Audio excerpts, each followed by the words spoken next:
Hello, brothers, sisters, and friends, and welcome to the Fight Like Hell podcast. This is the official podcast of the National Association of Letter Carriers, the union that represents over 290,000 active and retired letter carriers employed by the United States Postal Service. I'm Ed Morgan, and with me, as always, is our national president, Brian Renfro. Hey, Brian, how are you today? Hey, Eddie, I'm doing great. Doing great. We have a really good episode today, something close, near, and dear to my heart and yours too. Mhm. The emergency response team. But before we get into all that, just wanted to talk about the past week. So over the weekend, you were in Baltimore at what kind of event was it? Yeah, it's Branch 176. They in Baltimore. They are the Oriole branch for obvious reasons. They had their annual retirees luncheon on Sunday, so I was able to be there with them. I've been to Branch 176 a lot over the years to all kinds of different events, and just an awesome group of letter carriers. And retired letter carriers have a really special place in with me, being that thankfully the last, I guess it was, let's see, 16 years or so of my father's life, he was able to live as a retired letter carrier. So, always makes me think about my dad. So it was great to be with our brothers and sisters in Baltimore. And Tony Vaughn, their branch president, Doreen Carter, their state association president and a branch member there, and President Emeritus Smith, all do a great job up there. No, yeah, they've all been great friends, for a long time. But Tony does an awesome job as president. Doreen, the executive vice president, is also the state president of the Maryland State Association, and they actually both just got reelected this past week. So congratulations to Tony and Doreen, and yeah, Mike. All the time I've been at headquarters, Mike Smith, who's I guess President Emeritus Mike Smith, has always been a dear friend. It's always a joy to be around Mike. They're first class and always have been. That's the way they do things there. So wonderful group of people. We're recording this. I'm up at the Maritime Institute, so I got the boat behind me here, and for Leadership Academy. And these students are working so hard. I'm so proud of them.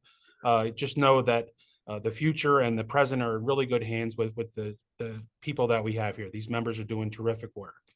Yeah, Eddie, I want to thank you, of course, for everything that you do out there and at the Leadership Academy, not just during this week, but really 365 days a year in preparation. Something that I'll share a perspective that I've shared with a lot of people over the years, but I think our listeners might find interesting. The Leadership Academy has been around since 2006 or 5. Well, I believe was the first one. 2005 was class 1.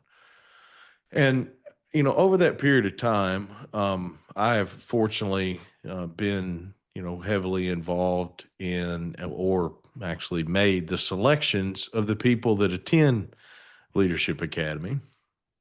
And even though this thing has been going on now for almost 20 years, or basically for 20 years, I remember thinking years ago when we would be picking a class of 30 people or 2 classes of 30, and we had hundreds of applications from all over the country. And we do 2 of these classes every single year. Maybe at some point will the number of applications decline? Will the quality or of the people that are applying change? And it's changed, but it's only gotten better.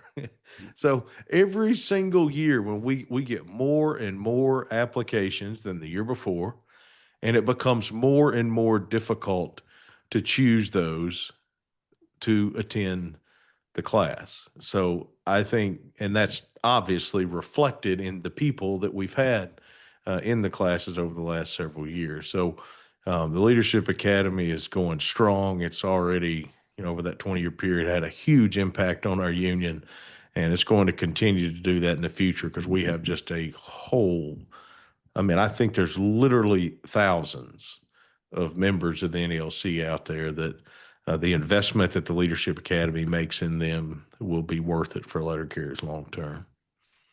Well said. We're celebrating our 20th year and our 31st class. And I'm hoping that most of these people graduate. We'll have to see after this week. That's your call, not mine. I saw on social media that the executive council was in session this week. You want to talk about that? Yeah, the council was in town over this past week, all day, worked all day Tuesday, all day Wednesday. Most of Tuesday was a council meeting where we went over a whole bunch of different stuff, but primarily spent most of our time discussing collective bargaining. And then, as we've done and talked about on the last few episodes, we've been doing now for several weeks. The subcommittees for collective bargaining of the executive council members, some of the headquarters staff, also spent a significant amount of time while they were here together, continuing their work in the development of collective bargaining proposals for beginning the process that we will officially begin next February. So they're continuing that work while looking forward to the opportunity ahead of us at our national rap session in November to really engage and dig deep on the topics and the things that they've come up with our branch and state leaders that'll be in attendance. So bargaining prep is ongoing. It is hot and heavy, and everyone's working hard, and continue to be just more and more encouraged by the work that takes place, including what was done here for a couple of days this week. So our topic this week is the emergency response team. And I just want to give our members a warning. We're going to talk about some somber events, some really tragic events. And if you are suffering through anything and that might trigger you, I just want to let you know, maybe this is the time to pause and come back in a future episode. But just want to talk about the emergency response team. You know, we're doing this episode to promote it so that the members understand what it is. But you're never going to see in the postal record on social media that we actually went out and helped somebody, because we kind of work in the background. We work in the dark. We work in anonymity. I almost said it correctly. And we really are just there to help people. It's not going to be something where we're going to pat ourselves on the back about every time we go out, or if we ever go out. So just wanted to talk about that before we started. Yeah, Eddie, that's a really good point. You know, in this episode, which is all about the emergency response team, the reason we're doing this primarily, more than anything else, is just to raise awareness that this is available as a resource, because we want people to use it, because it is designed to help our members. And we'll hear in detail about the program and how it works and all that stuff as we go through this episode. And I think we've got some stuff planned for next week as well.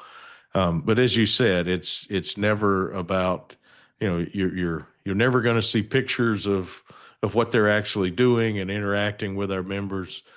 We are doing this simply to raise awareness and encourage all of our members out there, branch leaders, you know, in particular, to if you see something happening where people are struggling, reach out to your national business agent's office, and the emergency response team could be something that would be really helpful to your members. So the NALC has two programs that help their members in the lowest of low moments in their life. And I just want to talk about both of them so you understand the difference. So first is the Disaster Relief Foundation, and that's to provide help and relief and really funds to letter carriers that went through a national disaster and have really lost everything in their lives. Christina Davidson and her team there do a great job on that. Do you just want to talk about the Disaster Relief Foundation before we get into the emergency response team? Yeah, so the Disaster Relief Foundation, it's actually a nonprofit entity that we created several years ago solely for the purpose of assisting. And Eddie, as you said, it's primarily done with grants and money, our members that are impacted by natural disasters. And, you know, as we see basically every year between hurricanes and tornadoes, we'll remember early in 2025 out in Southern California, the wildfires, or that, you know, the people are significantly impacted, and it is designed to help them quickly.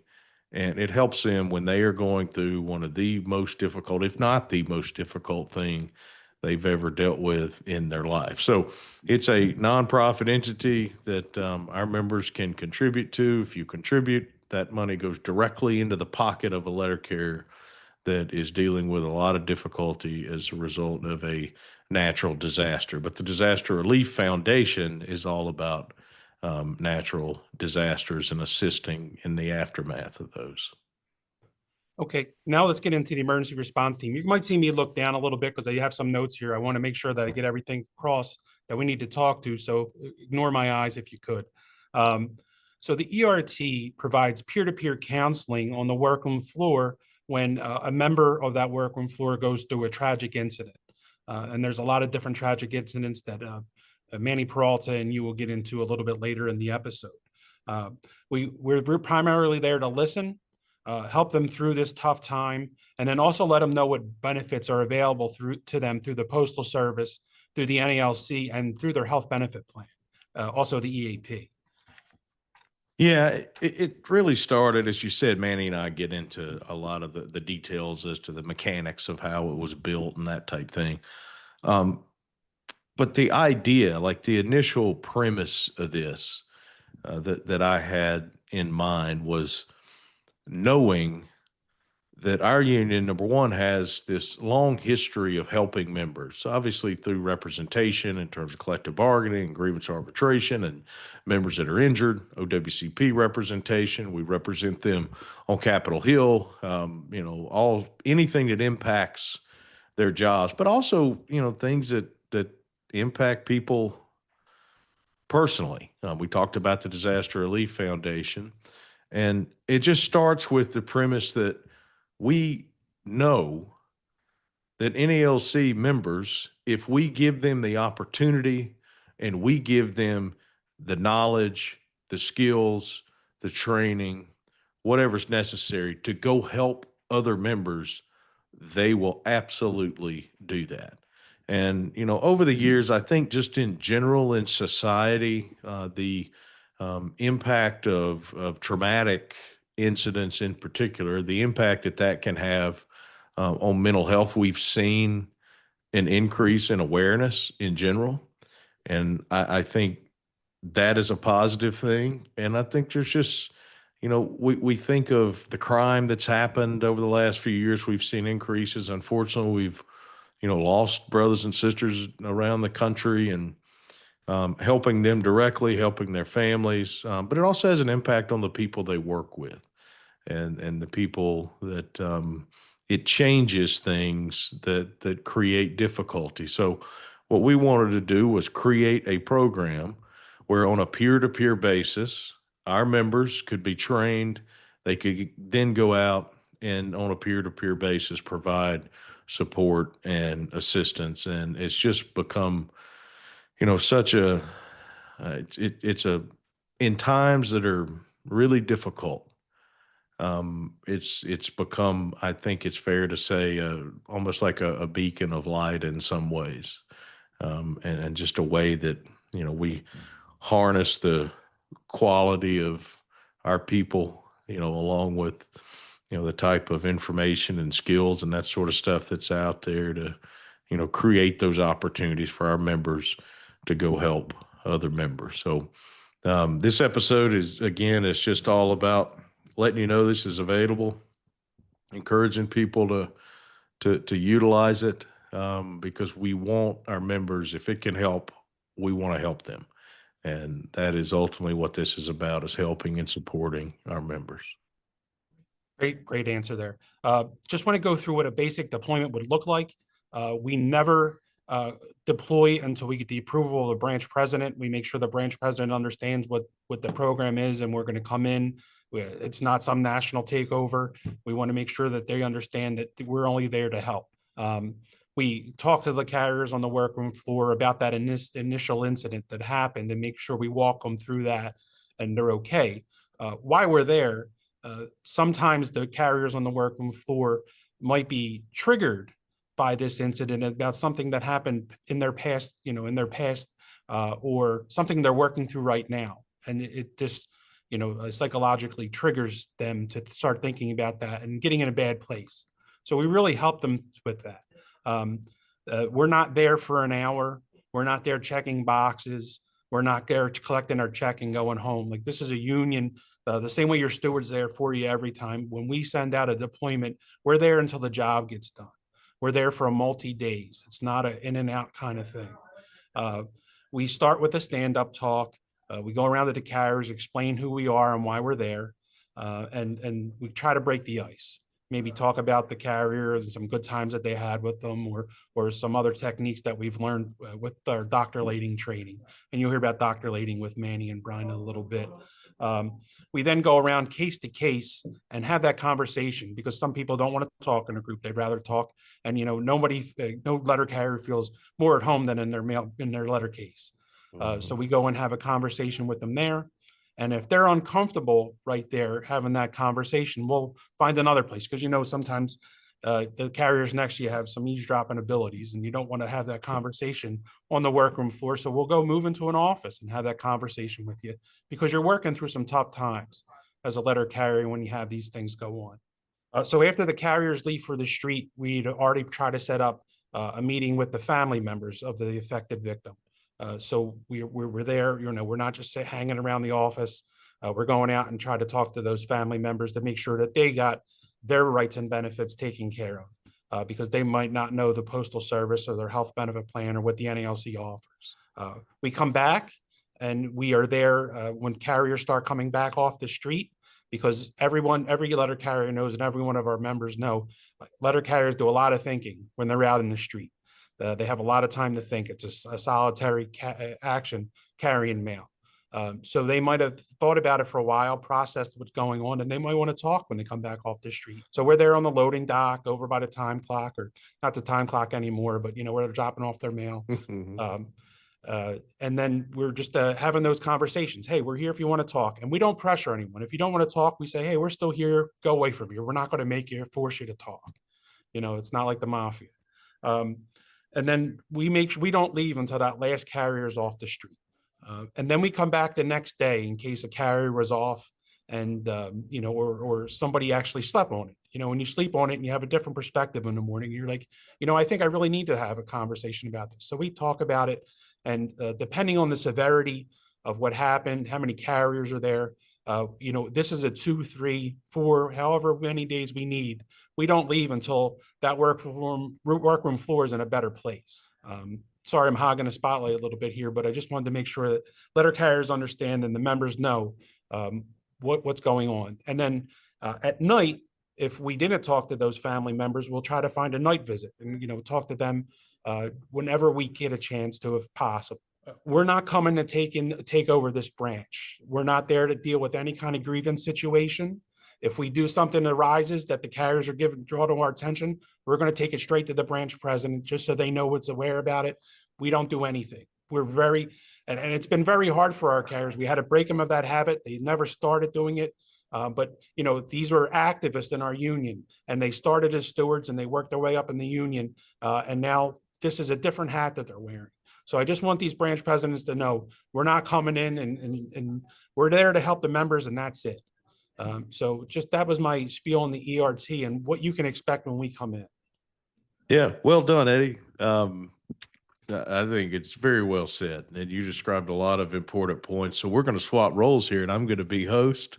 You did a great job. So on this episode, we have 2 additional segments. We have a conversation that I have with NALC Director of Safety and Health, Manny Peralta, who he and I have worked together at NALC headquarters for 15 or so years now. And as you'll hear in our conversation, Manny has really been the officer that's overseen the creation and implementation of the ERT and keeps a close pulse on it. And then after that, we are going to have on a handful of excellent branch presidents who have had very unfortunate traumatic incidents that have happened within their branches, and our emergency response team has responded to. So I know I've been deployed and responded and helped and supported the letter carriers there. So before we go to the interview with Manny, Eddie, I just want to recognize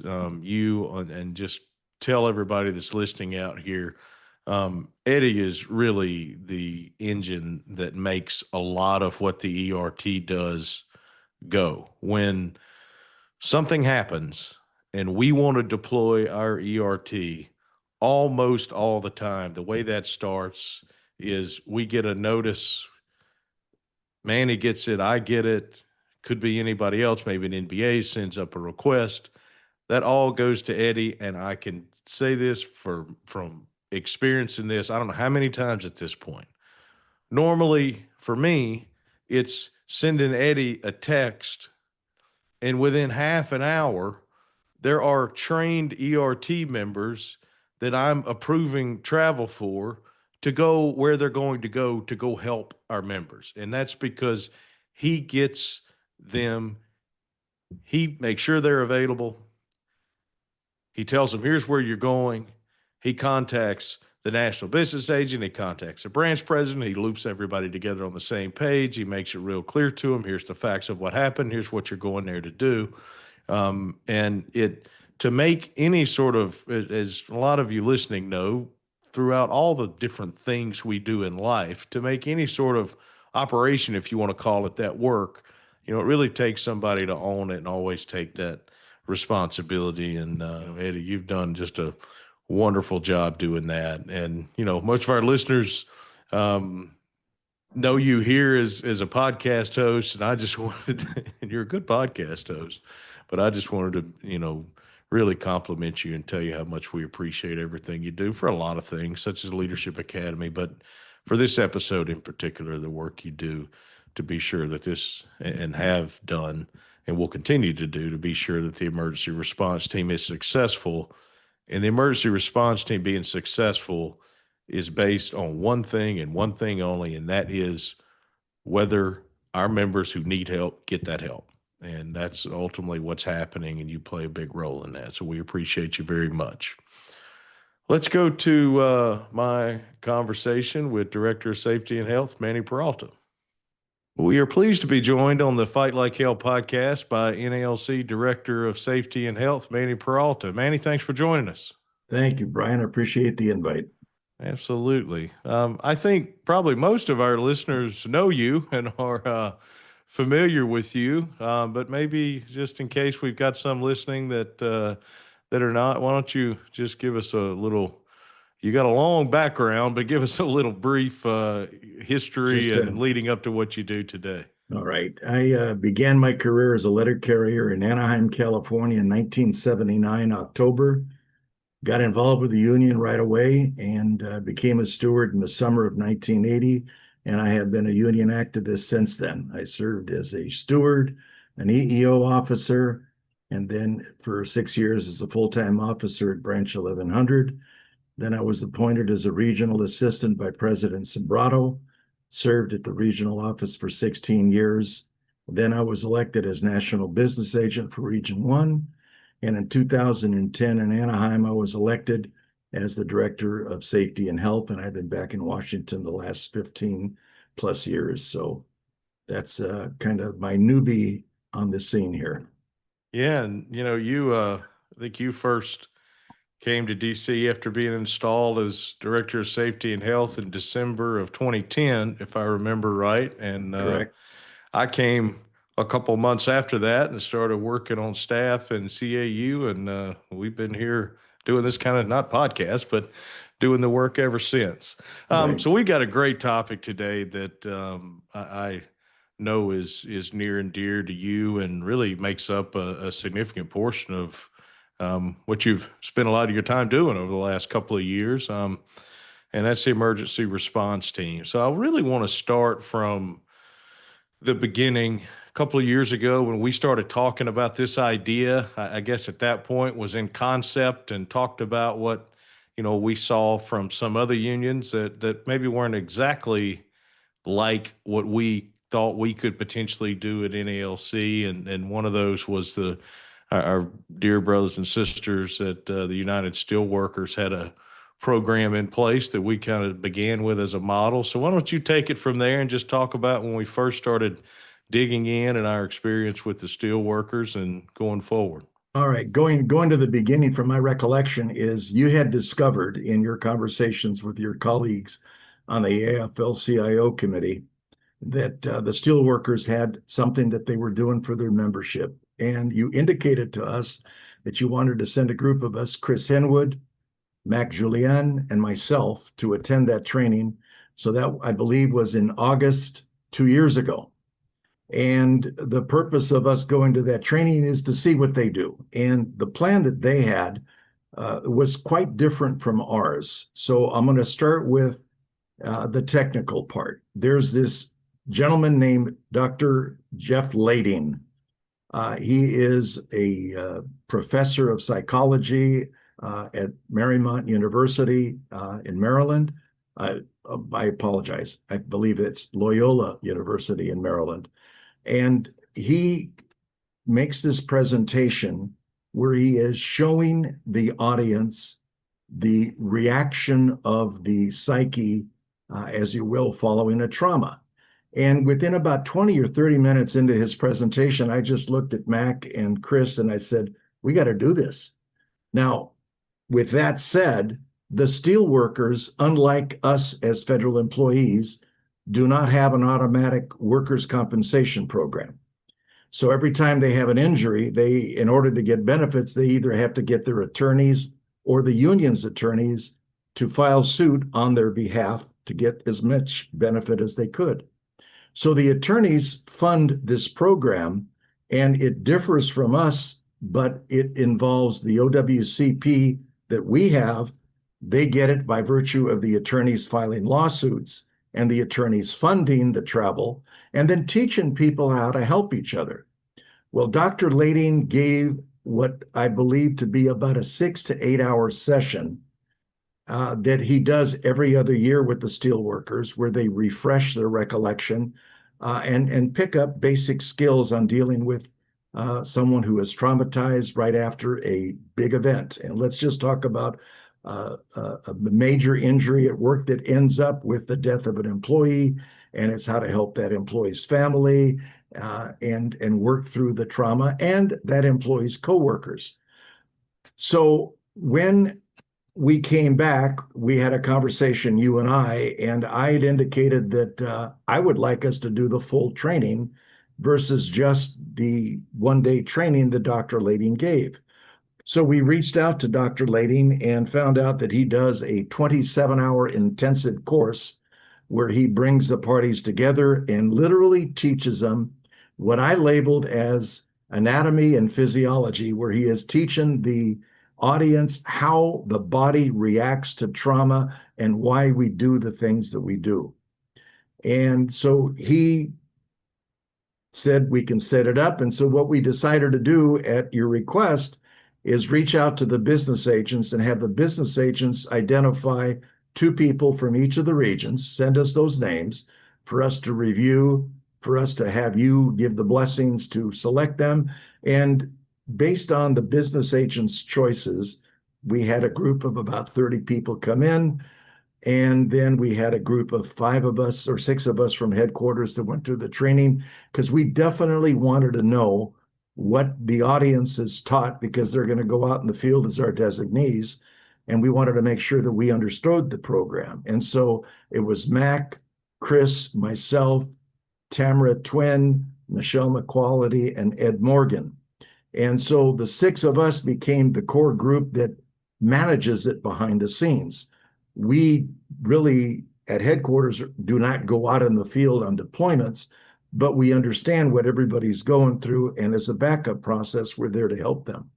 So the real nuts and bolts of the 27 hours of training was teaching you how to interact with those that have suffered a trauma, teaching you that it's not about psychology, it's not about curing them, it's about connecting with them and helping them heal, or identifying how to provide them some assistance by getting them connected with the professionals, either through the EAP program or through their own doctors and referrals and whatnot. So that's the backdrop. And it grew a life of its own immediately because we scheduled the training for March of 2024, and we had the first deployment based on an incident that happened the Saturday before we went to training. We had a letter carrier in Warren, Ohio, John T. Davis, who was shot and killed out of Branch 385. And we had a team ready to deploy the moment that they were finished with the training. So it just, one thing happened, and before you know it, we're already diving into the deep end of the pool, reacting to the needs in the field. So that's where we started. Now, our world is different because we have OWCP benefits. So we connect the employee who suffers or the family of the employee with the assistance that we, the NALC, know we have available, so that it's as smooth as can be, because you're already going through the emotions of losing a loved one or the trauma of a very serious injury. And we just want to put things on a silver platter and help them through this. So that's, I think that's the easiest way to explain the difference with us and the steel workers. Yeah, going back to that time that you mentioned, when we went to the steelworkers training facility up in Pennsylvania, I might add a very rural part of Pennsylvania. Yeah. And Dr. Lading was there, and you and Mac and Chris were there for the entire week. And I was able to be there for one day, and then I had to leave. But going into that, once I became sort of familiar with what the steelworkers do, I knew, as you said, it couldn't be exactly like that, because we have a robust network of OWCP representation. But I think even though I was only there with Dr. Lading for, I don't know, maybe 2-3 hours, something like that, I'll never forget driving home when I had to leave and get back to DC, and you guys were still there. And I think we had the exact same reaction. Number one, I think we were just blown away. I think we all believe going into this that, of course, if we give our members the opportunity and we arm them with the skills that they need to help other members, they will do that. But I remember just feeling more convicted than ever after hearing him that this was going to be something that would just be fantastic. So, as you said, we started in the spring of 2024. Unfortunately, we had that just very horrific tragedy that happened in Warren, Ohio, literally as we were arriving for that first training.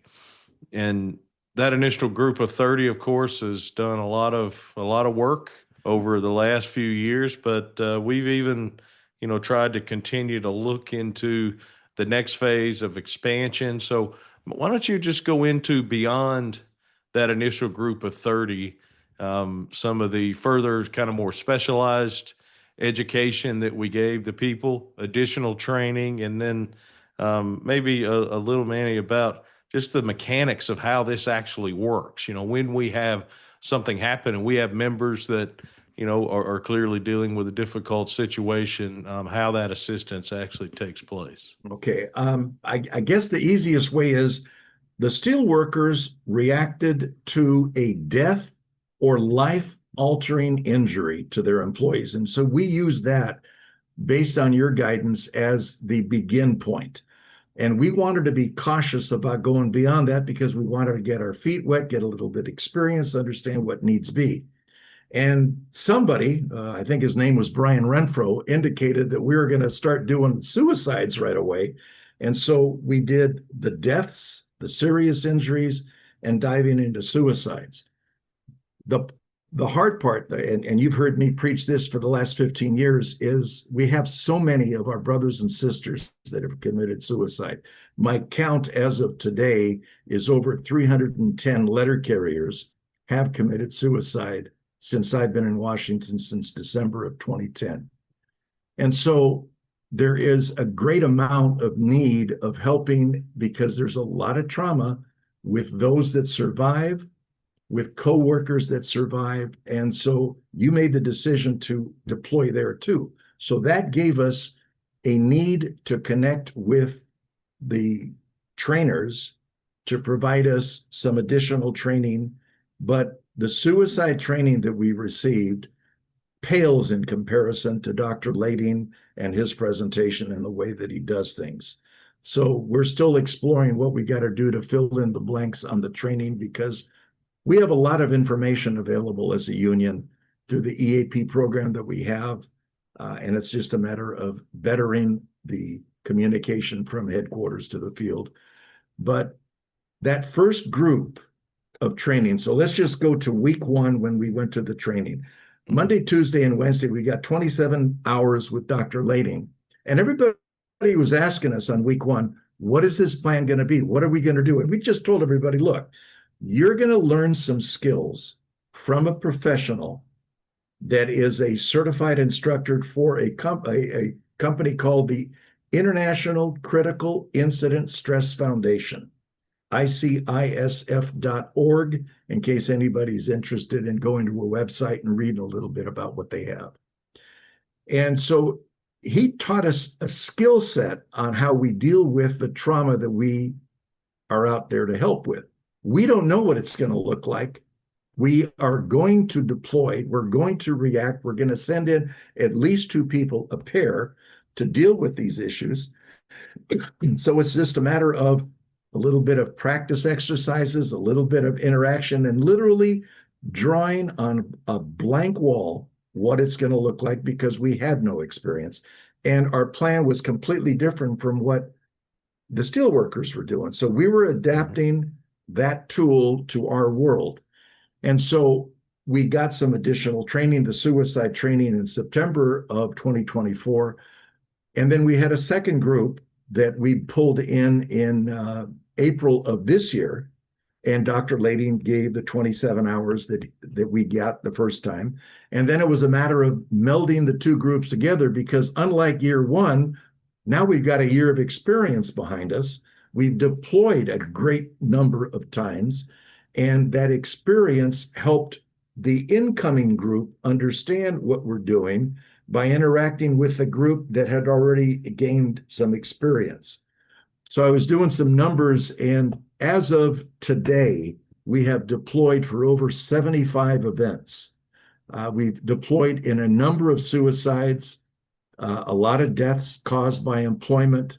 We've had active shooter events where it's community, and our carriers are greatly impacted. We deployed to the recent floods in Kerrville, Texas. Sadly, the number of all those children that died as a result of the floods affected a lot of people. And so what we were taught, what we were given, the skills that we acquired, and having all those tools in the handbook that we can refresh our memories with is invaluable. It's incredible when you speak to the branch leadership, to the affected parties, on how our teams have done in the field. And so I give great credit to the national business agents in each region who handpicked those people that are going to step forward. They chose people that have a magical heart and are willing to help others through trauma. And it's just been incredible how everything has just worked out. And so we're still learning. We're brand new, but the amount of experience, I've had a number of conversations with Dr. Lading after the training, and he is stunned on how many times we've deployed, what we have deployed for, how the people have reacted. And so for those members of our team, all 60 plus of them, I thank all of you for putting your heart to work to help others, which is what carriers do every day. And it's just something else that we added to the toolkit. So. Yeah, it's an amazing thing to see. And, as we've talked about here the last few minutes, there's a lot of people have done a lot of hard work, not just creating this and building it, but, just putting together the logistics and all that sort of stuff.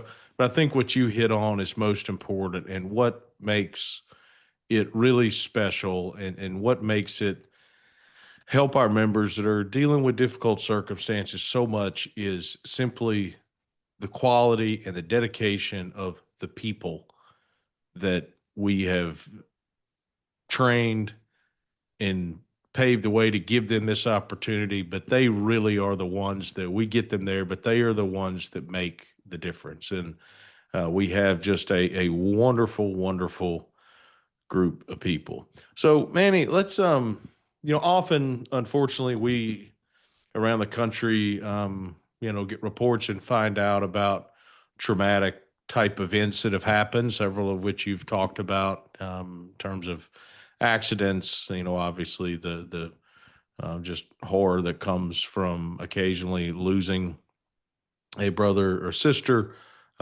We have also dealt with suicides over the years. Really, we our kind of big picture vision for this emergency response team, this program, is if our members need help with the type things that our people are trained to help with, we are going to send them there. But let's just kind of play one of these out and say something happens in any town, USA, late this afternoon. Why don't you just walk through for people? I think they would be interested in knowing, what happens as far as how do we get people, because it's one thing that's amazing about this is how quickly we're able to get people there to help when it is most difficult and they're still just dealing with, not just the aftermath, but often, still the shock because it's the type of thing that has just happened. Right. If I may, I want to start by giving a little bit of credit to the unsung heroes in the background that make this happen when we get those phone calls. So your team, as you put together, Brian, involves Ed Morgan, who teaches at leadership and coordinates literally all of the deployments as quickly and he as hosts you his can. podcast too. And he hosts his podcast, but he does so in the middle of everything else that's going on around him. Michelle McQuality, Tamara Twin, Chris Henwood, Mac, and myself, but it's the four members of the staff, Tamara, Michelle, Chris, and Ed, that do all the work behind the scenes. So let's start out with, for example, we had recently had a letter carrier this last weekend that was killed in Houston, Texas, in a vehicle accident. The first thing happens is either the branch through the business agent themselves, or branch officers contacting us saying, hey, the following happened. We think that we would like the ERT, the emergency response team, to come out. So if there is a situation in which we're going to deploy, the very first thing that we do is Mac or myself or whoever, including yourself, sends the go order. And it just simply, all you got to do is touch bases with Ed via email. Hey, can you make the arrangements? And he immediately starts looking for resources. And I say he because even when he's not available, he's available. I mean, it doesn't matter what's going on. He jumps through hoops, starts making the calls, and we're looking for people that are closest because it just makes sense to be responsible with the union's monies. But at the same time, if we don't have somebody close by, we are spending the resources to send somebody to come in and help. So Ed does the initial contact, soliciting who's available, and gives them the logistics of who your contact people are, the branch president, phone numbers, each other's phone numbers.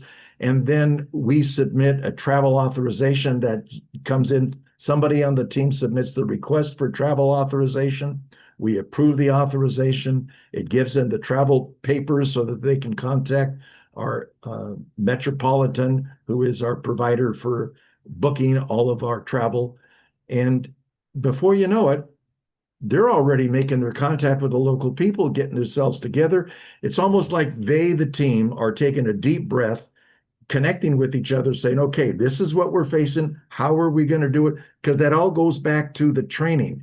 There's so many things that we trained with that 27 hours that lets our volunteers, our ERT members, decide how they're going to tackle each situation. And it's just fascinating because there isn't a rule book that says, for this emotion, this is what you do.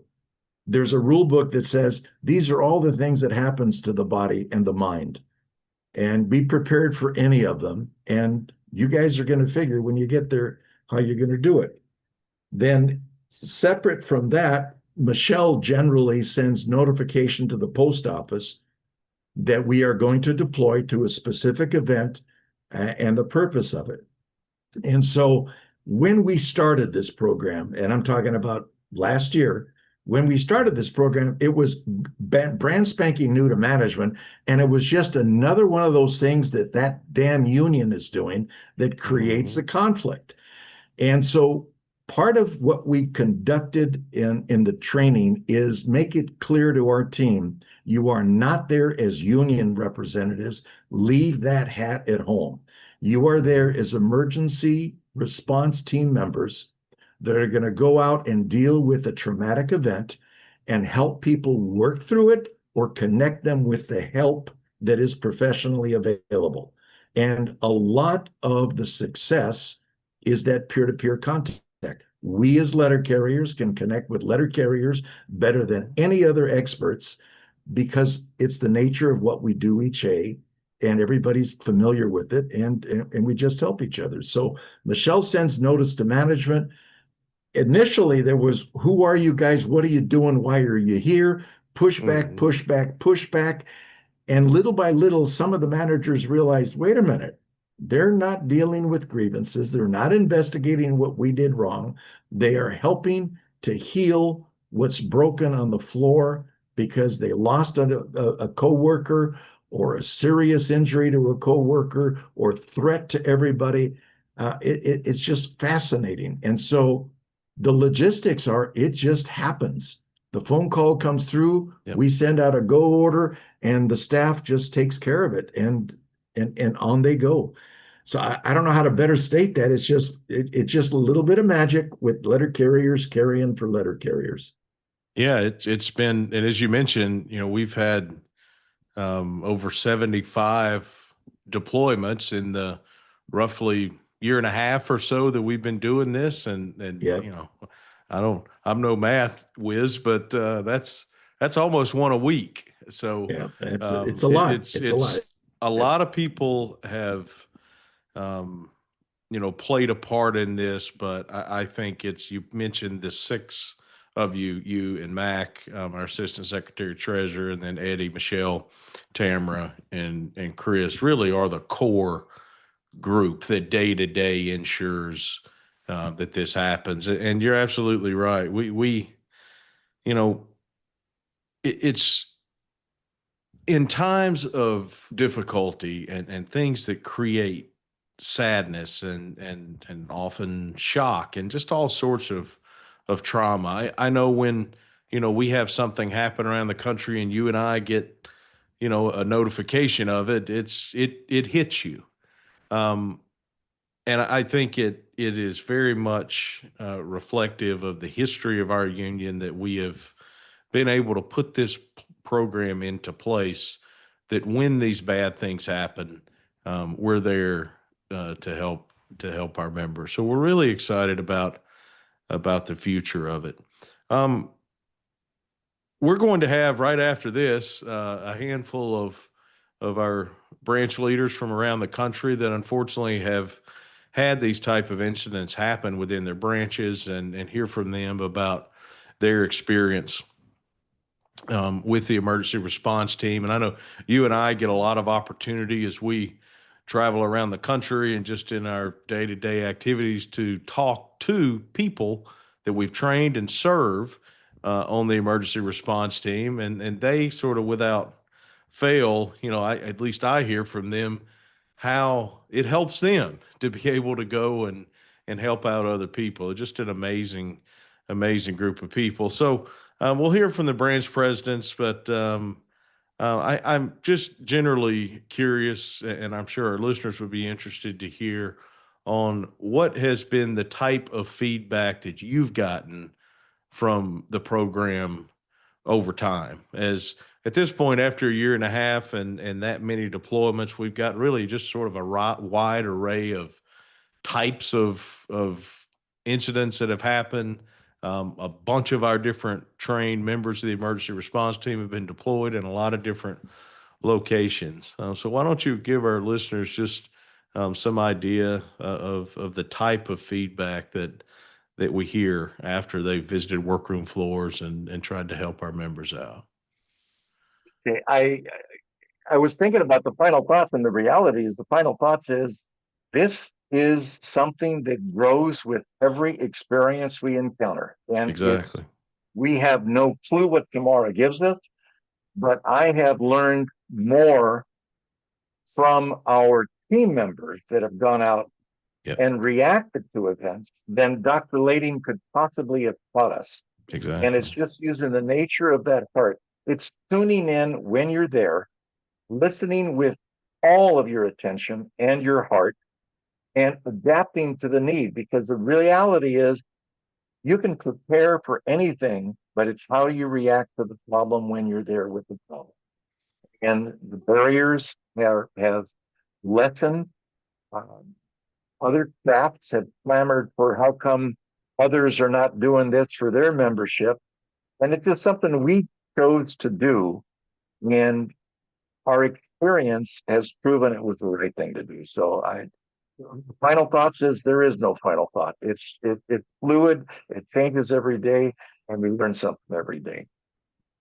Very, very well said. And, look, we are, I think, very happy with how the program has gone. Frankly, I think it's gone. I don't know that I ever consciously imagined how it would play out over the first year and a half, but I know that we have a special group of people, as you said, that have helped a lot of members, and we're really, really excited about what we can continue to do in the future in terms of growing that group and growing the type of expertise they have and growing the assistance that we're able to provide for our members. So, Manny, I want to thank you, of course, for joining the podcast, but also thank you for what you do effectively leading this on a day-to-day basis and ensuring that it's a success. And we're excited about what we can continue to do. So thanks a lot for what you do for the ERT and, of course, many other things. But for the topic that we cover today, you've been a really irreplaceable part of ensuring that this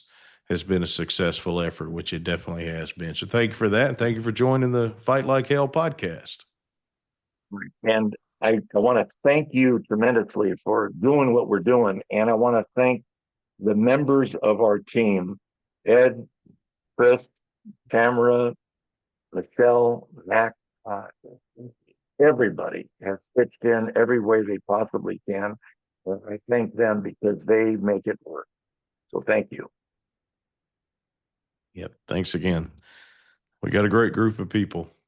So next we'll hear from a different perspective. We are happy to be joined by a group of branch presidents from around the country that have unfortunately had to deal with really difficult things that have happened, incidents within their branch, and therefore have had some firsthand experience with the emergency response team. And that's a perspective that they absolutely can recall the day that the members of the emergency response team were there, but also, have the perspective of being there locally and seeing how that assistance has hopefully continued to benefit their members. So here's our interview with several of our branch presidents from around the country about the emergency response team from their perspective.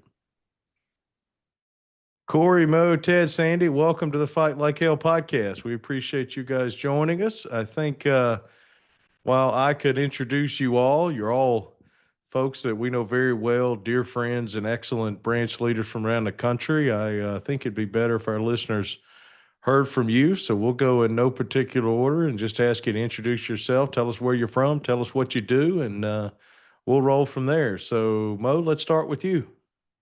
Well, good evening and hello. I'm from Rochester, New York, branch 210. I'm currently the president, but I've been with the Postal Service since 1991. I started as a clerk, and in 1993, I transferred as a carrier. And since then, been active in the union and, been a steward, been, a formal A DRT, advocate and currently the president, was the vice president and currently the president. So welcome and thank you for having me. Yeah, we're glad to have you. Sandy? Hi, my name is Sandy Laemmel. I am the president of Branch 1 in Detroit. I also serve the NALC as a trustee. I started my postal career in 1976 in various capacities for the NALC, and I've served the membership of Branch 1 for the last 29 years as their president. Thank you, Sandy. Teddy? Hello, how you doing, Brian? How's everybody doing?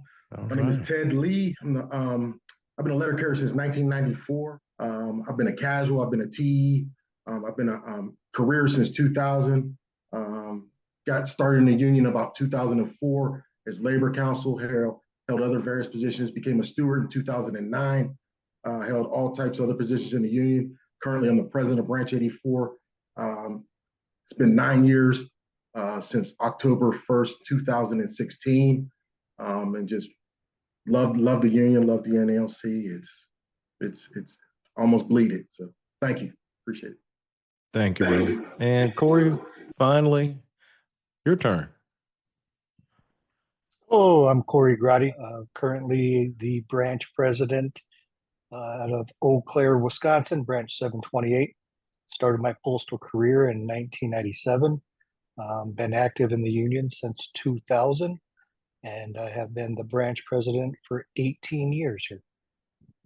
Thank you guys once again for joining us. And the topic there's a million different things that the five of us could talk about, but the topic we're here to talk about tonight, this is an episode about the emergency response team. And each of you, over the last year and a half since we really started this thing, as those of you listening have heard from my conversations earlier with both Eddie, our co-host, and with Director of Safety and Health, Manny Peralta.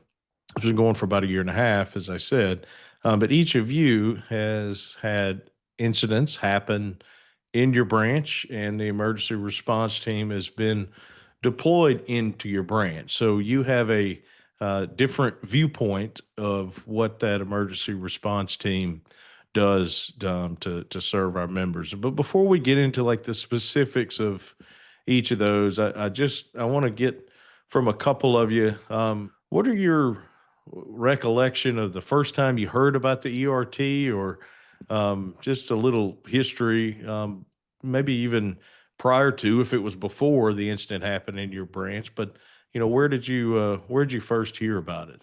So I remember hearing about it, first hearing about it in New Orleans when we were in New Orleans, and then read about it in the Postal Record. To be honest, though, at the convention in Boston, our branch EAP coordinator went to one of the classes with Manny Peralta and heard all about it. And she's the one who really is the one who kind of brought it up to us when it was needed.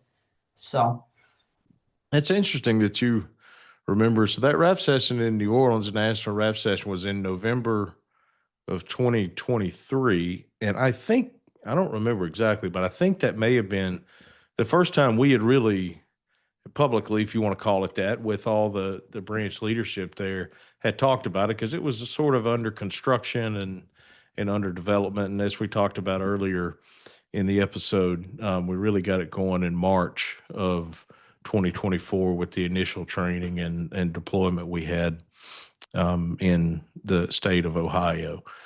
So let's get into what took place. I want to give all four of you the opportunity to at least, in kind of a general sense, describe they're all traumatic events that took place that led to the deployment of the emergency response team in your branch. So Corey, why don't we start with you telling us about what happened? So in May of 2024, we had a very young brother who was going through some personal stuff and ended up taking his own life.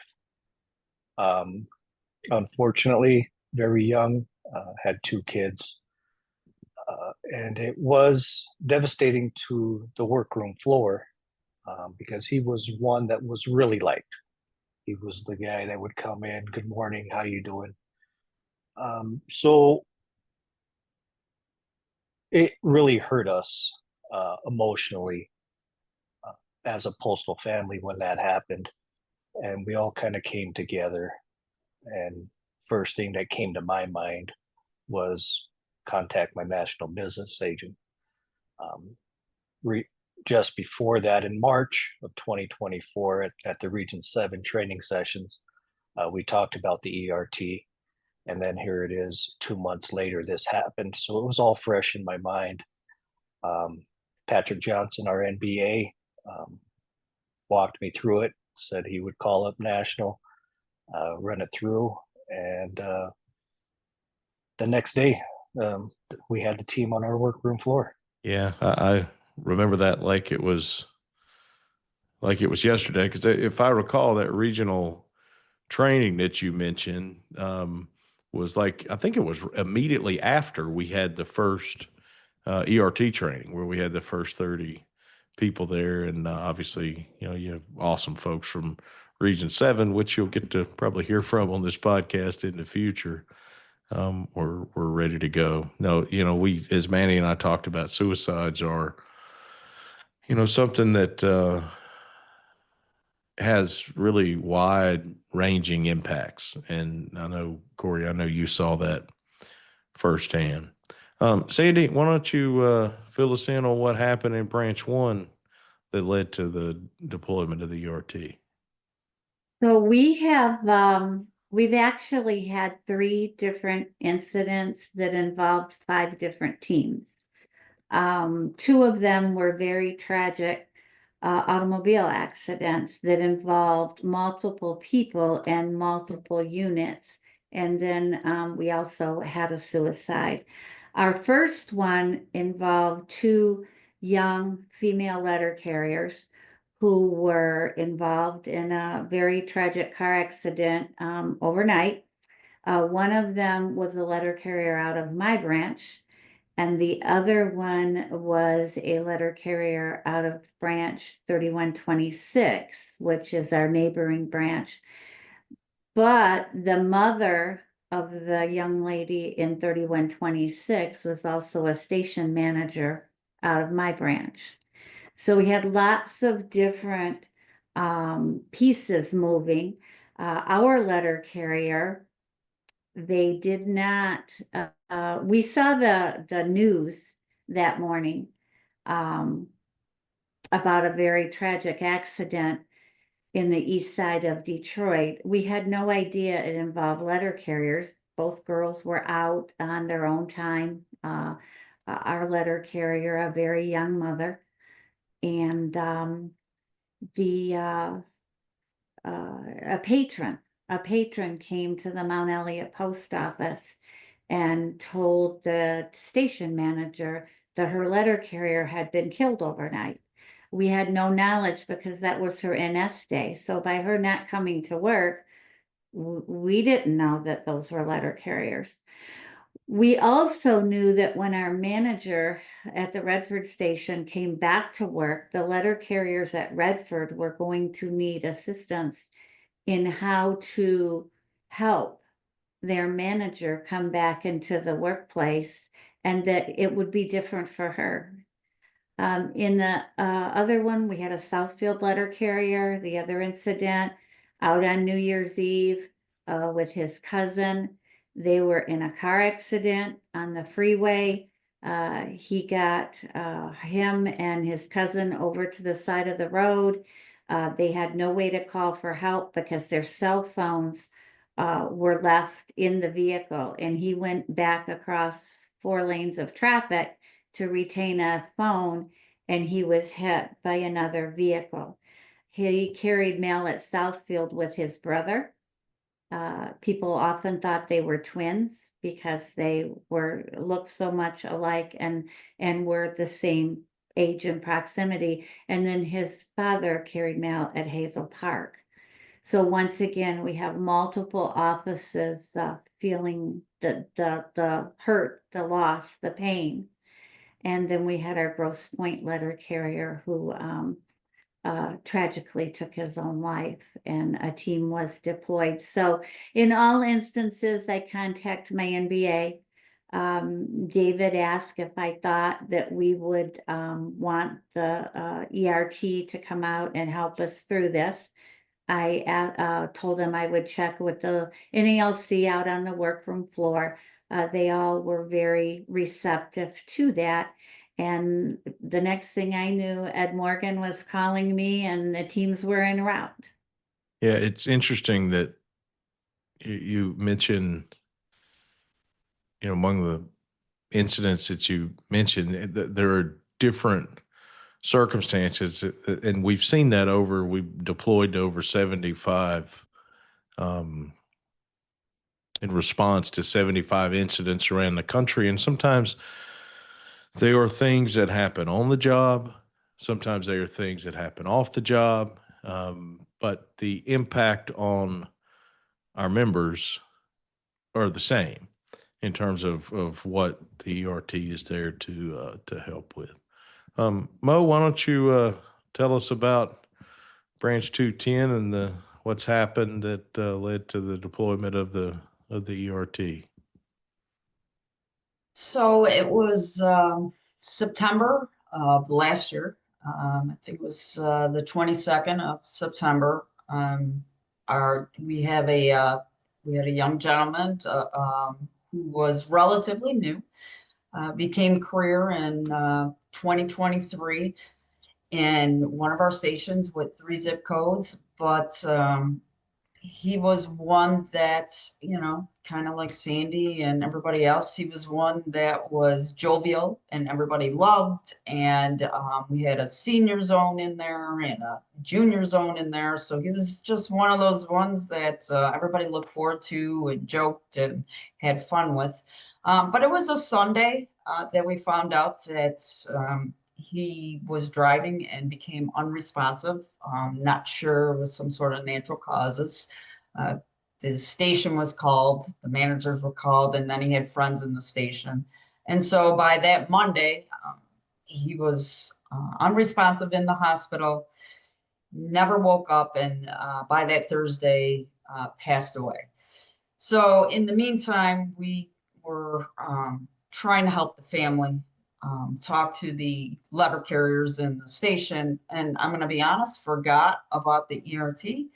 And then talking again with our EAP coordinator, I'm going to give her the shout out because she was really the one who kind of implemented it and reminded us, Ann Pacer, our EAP coordinator, says, what about the ERT? This might be something that would be valuable. And never thought about it until she said it and called the business agent, Mark Camilli, who then in turn called, and this was Friday, the day after he passed, called, National, talked to Manny, and in turn, by, late afternoon, Michelle McQuality was getting in touch with myself and in touch with the Postal Service to send out John Collins and Bill Cook. And they were en route, and they were in Rochester on Sunday, and they were Monday morning in our station. So it was that quick of a turnover that it happened. And it made a difference. It was something that I'd honestly forgot about in the instance, because we've had people who pass away and we're trying to help the family, we're trying to help the other carriers. But because it was so new, it really wasn't on my mind until somebody who took the class in the convention reminded me, and it was a huge game changer for our station. So Excellent. Thank you, Mo. And Ted, tell us about what happened in Pittsburgh. Yes, in Pittsburgh, we had back-to-back tragedies in April and May of this year. So what made me reach out is when we were at the Region 12 rap session, and you spoke, Brian, and you said that at least check it out if you have a tragedy, and the most they can say is no. So once I put that in the back of my head, and I said, all right, this is going on, and then some of the other delegates that were at the Region 12 rap session asked me when a letter carrier who's 31 years old out of one of our offices, a Penn Hills office, had an aneurysm on the job. He was on the dock about to go out to his route, and he passed out. He was actually responsive going into the ambulance, right? But we contacted ERT or the MBA, Brian Thompson first. I actually called Manny Peralta also, and they were talking about setting up the ERT team. The ERT team actually came in for this first incident while this letter carrier was on life support. It was I can't remember their names, but they came to the station. I introduced them. They did a service talk. They had a separate room for the carriers to talk to them. They actually went to the hospital with me to meet with the family, to pray with the family, and then several days later he passed away. But they stayed there 2 days. They talked to the carriers again on site at this location in the morning, and then in the afternoon they would talk to them again. The carriers very, very much appreciated. We raised a lot of money for the family, and then it just made it a lot better. And you have to coordinate with the office to make sure that that they don't give the ERT any problems or anything like that. But management was completely cooperative with that. And then nearly the whole office went to the funeral also, so they made provisions with that. But that was the first one in April, and then in May we had and he was 31, and then in May we had one where a carrier about 42 years old took his own life after a bad divorce. So with the experience we had with the first incident, the second time around was real smooth. We comforted the carriers. In a branch as big as ours, we got like 2,100 active members. There's usually between 5 and 6 deaths a year or whatever, right? But I'm so glad that I contacted the ERT, because then it's not just on the branch. You know what I mean?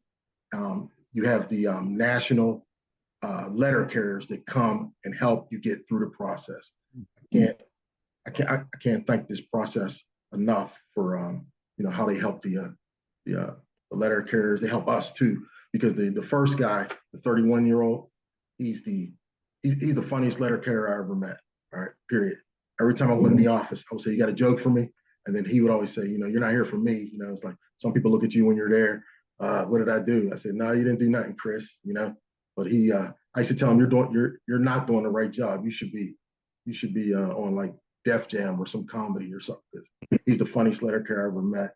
And that office it is a lot tighter now. They're like a family. So it's like old school 90s type office. ERT is very, very important. And I'm just, again, I can't highlight enough the fact that when you said it doesn't have to be a natural disaster. So I appreciate that. Yeah, thanks, Ted. I obviously recall both of those losses. They were both heartbreaking, and as heartbreaking as they are for me, I know even more so than you. When you think about the people that worked with them, that those folks, especially at their young age, were a part of their everyday lives. Assisting people through difficult times is really at the core of what this was designed to do. So I want to just dig in. I know you all mentioned different details as to what the team that was deployed did. But Corey, I want to dig in with you specifically to when the team got there.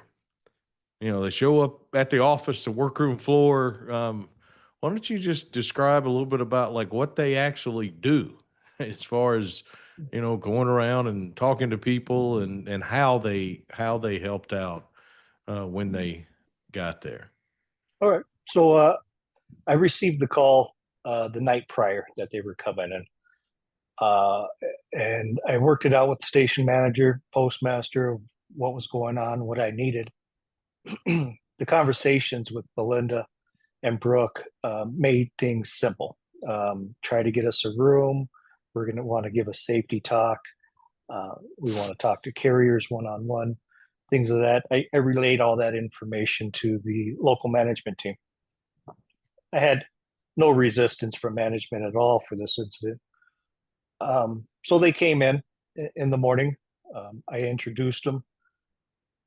They gave a safety service talk about who they are, what they're going to be doing.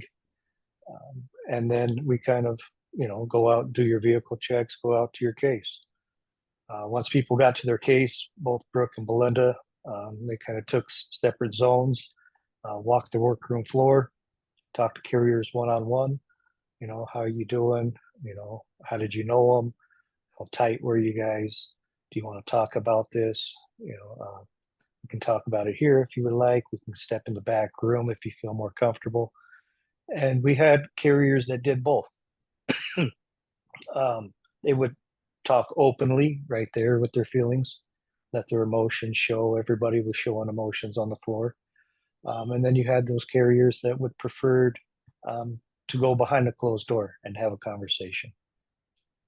Something very unique about the ERT is when most of the carriers, or almost all the carriers, were out on the street, they talked to management also.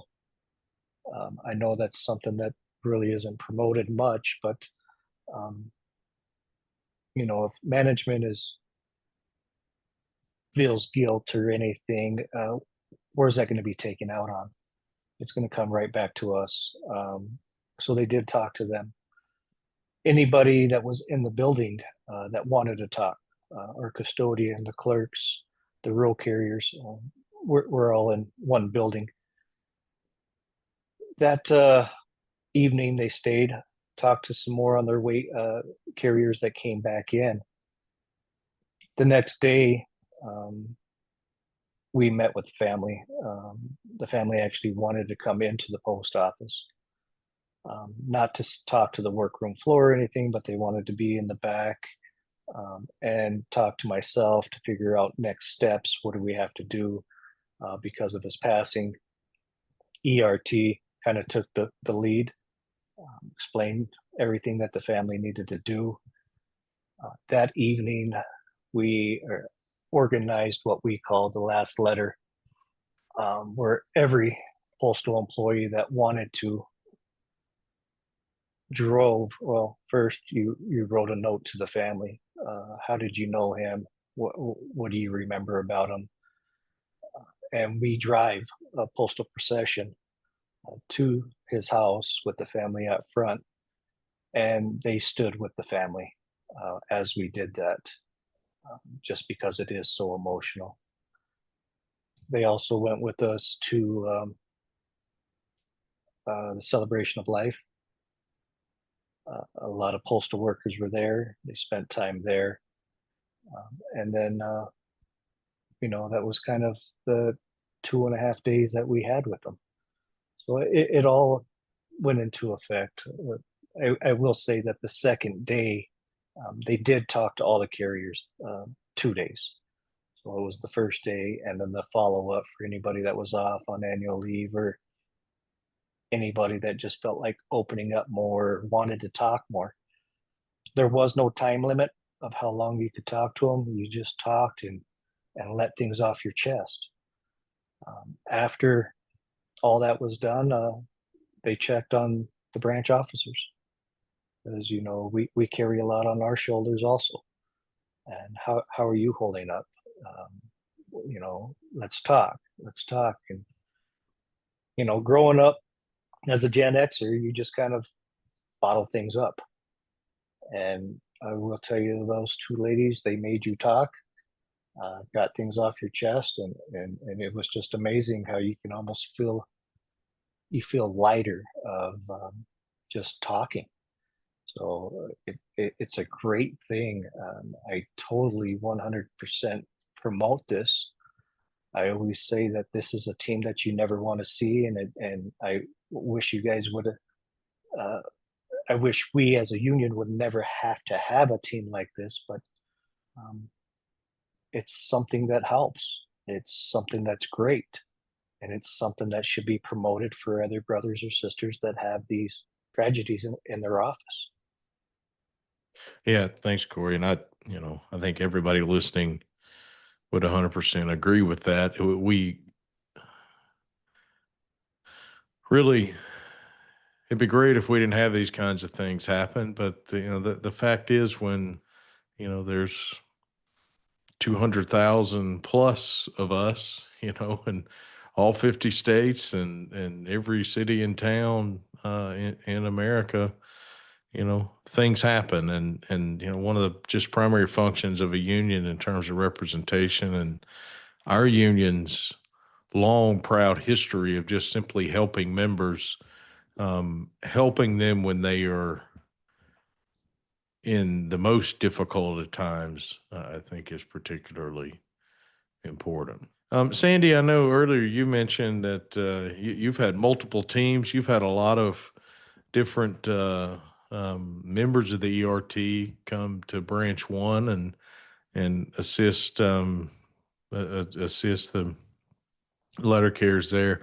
I'm curious, what feedback have you gotten from your members? Have you gotten from family members of those that have unfortunately been involved in these traumatic incidents that we talked about? What's been the feedback and the experience of Branch 1 with the ERT?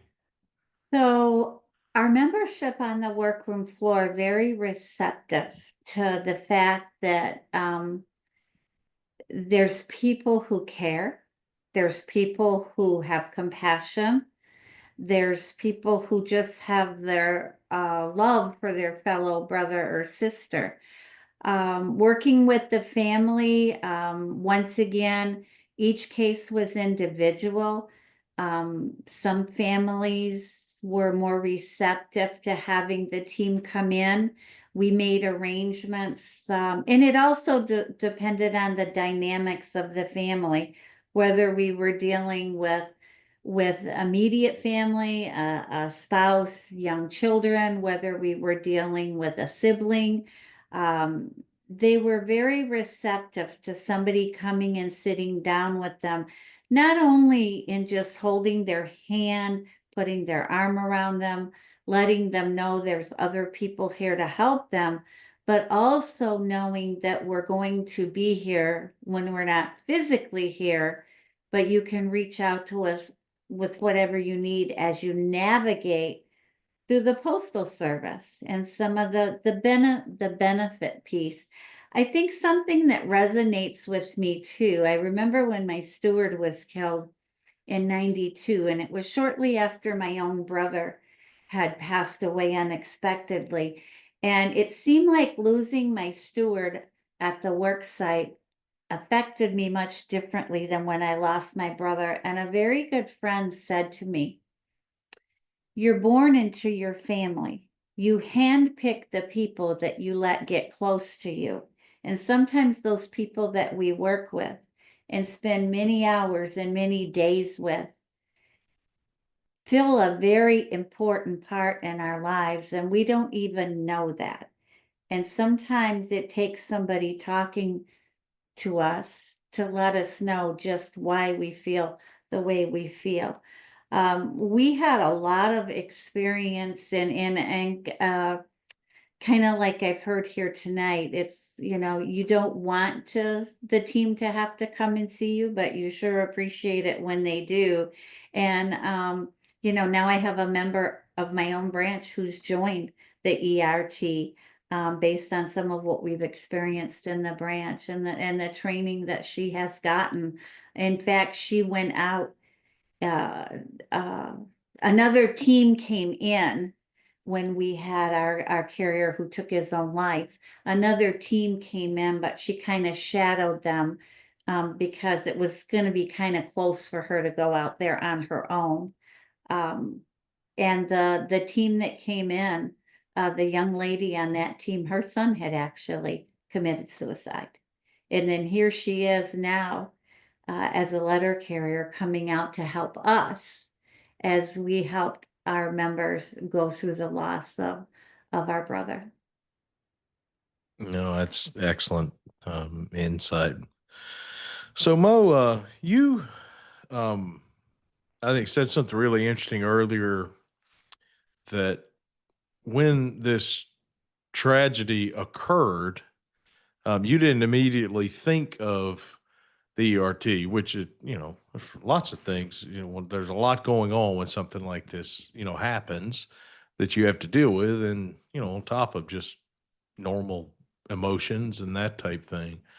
So I think I'm really interested in what sort of, based on your experience now, what advice would you give to other branches out there that may have some event happening, may have people that are struggling as a result? So, yeah, it was relatively new. Again, I heard about it, but because it was relatively new, when you're going through it, and I never knew anybody who at that point has used it. So yes, I didn't even think about it, but when it was brought up to me and it was called upon, and they were there again, it was the passing of the brother was on Thursday. Friday we called, and by Sunday they were in, and they were there Monday morning. And so I would say let's get the word out, because it was a game changer.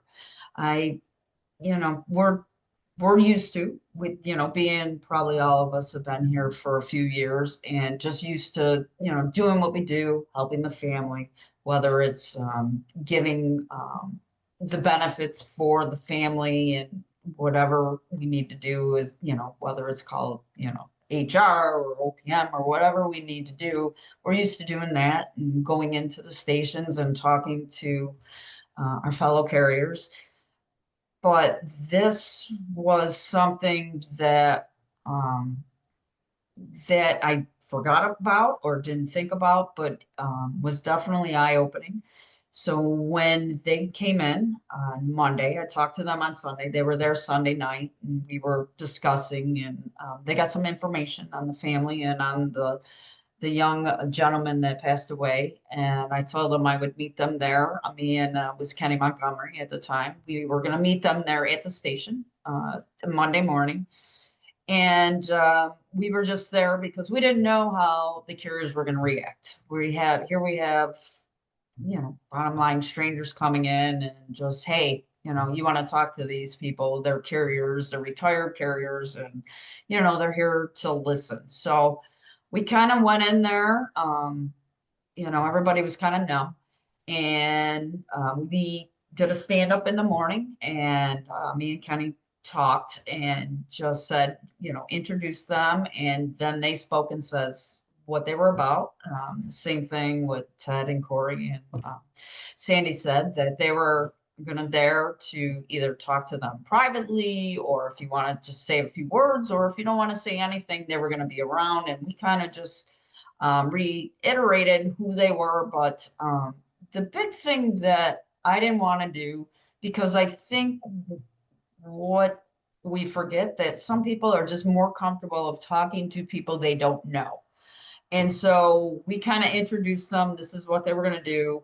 We were there for, maybe 15, 20 minutes, and then we let the team go and do their thing. And then the team, did what they did. They talked to some privately. They kind of touched base with us in the afternoon of the feedback, and some wanted to be private. And like Corey said, one of the big things was, it's not just for carriers, it's for everybody in the station. It was eye-opening. And bottom line, we work with people and their family, and it's not about just the letter carriers, it's everybody. But the big thing is a lot of people are not comfortable talking to people they know, whether it's, they're embarrassed, or they just don't want to share their feelings with somebody they know. And, the feedback between the team, and then after the team left, we were there a week later and talking to, some of the carriers, just to check in and talk to them. And one of the eye openers was carriers who were quiet, and ones that I never thought would engage in anybody, were thankful, and were, thank you for thinking of us. And whether they talked to them for a few minutes or just were thankful that they were in there thinking of them, or just appreciated that there was somebody other than postal management or letter carriers, or the union or whatnot. This is just people caring for people, if you want to share it. And I would say if anything happens, we never want to use this team, obviously. But they're there for a reason. And, take advantage of it. We're there for each other, and take advantage of it. And I can tell you from firsthand that it was eye-opening and very accepted, and we were very grateful that that they were there for our carriers, and they were grateful. And we got the feedback that I didn't get nothing but positivity from it. And the eye-opening part was from ones I would have never thought, ones that not comfortable usually sharing or talking. And that was the big thing. So take advantage of, this, because it does help. It does help to talk to somebody who they don't know. Not everybody's comfortable talking to people they know. And that was part of it. So I would say just take advantage of it, and, thankful for that we have this outlet to use in these times. Yeah, thanks, Mo. That's fabulous. And, you mentioned Kenny Montgomery, your predecessor as president of Branch 210. And I think it's just, I had conversations with him about this quite a bit. And Kenny, we've had multiple trainings for emergency response team members now. And Kenny, since retiring after a long time stint as president of Branch 210, is now one of those people that we've trained to serve on the emergency response team. So that was awesome. Really appreciate you sharing that. So Teddy, we're going to go to you for the last one, because you mentioned something earlier that's really important that I try to make a point to convey to really any branch leader that I have any conversation with or speak to a group about this, and that is encourage them that if something happens, whatever it may be, that people are struggling with, to reach out to their NBA. And the absolute worst thing that's going to happen is we are going to say, no, this is not something that the emergency response team, that's not a good fit for them to address. So I would imagine, I'm not going to put words in your mouth, but I would imagine that's because, you mentioned that you had heard that's the direction you would go. But I want to give you that opportunity to offer that or anything else that you would to other, branches and members and branch leaders out there that if they're dealing with something, advice you would give for them based on your experience. Yes, based on my experience, I would definitely encourage any branch leader, branch president to reach out to their MBA and just see if it's a fit. Because whenever in the past there was tragedies where letter carriers passed away, every MBA that has been an MBA while I've been president, whether it be Bill Lucini or Dave Napadana, has always offered to come out, right, to help console the carriers. I've always turned them down, right, because their job is to run the region, right? But with the ERT, their job is to comfort letter carriers. So now it doesn't have to be shouldered by the branch alone. And even if you don't want them to come out, right, after they come out, you'll see the need is greater than the want. They really, you actually really need them out there. In fact, when they were talking to one carrier alone, I think it was Helena or Leslie, they came out of the office and they came and got me and they said, could you come in? Because this carrier is having a lot of trouble. He was breaking down. So I talked to him, asked him if he was okay to carry his route. I said, if he's not, we can fill out a leave slip right now and I'll go take it to the manager, right? He ended up getting himself together and being able to continue.